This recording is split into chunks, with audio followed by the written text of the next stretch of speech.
The National Hurricane Center started issuing 24-hour forecasts for hurricanes in 1954.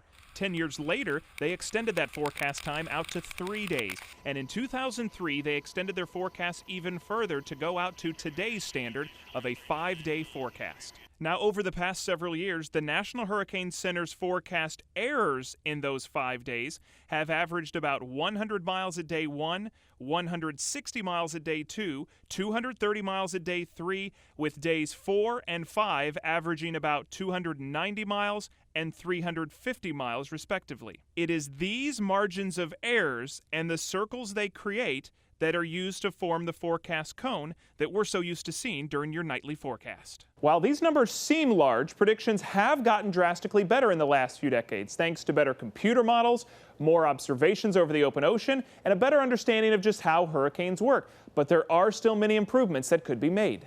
One of those hurricane improvements we witnessed last week. At one point, while Hurricane Irene was approaching the East Coast, our government had 3 Hurricane Hunter airplanes flying in and around the storm at the same time.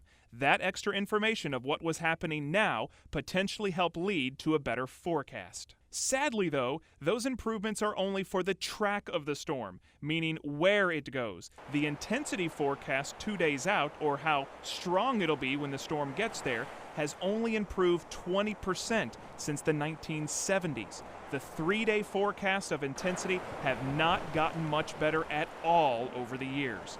We also witnessed that fact last week. If you'll remember, at one point, we thought Hurricane Irene would be a Category 3 on our coastline, but thankfully, it only made landfall as a Category 1.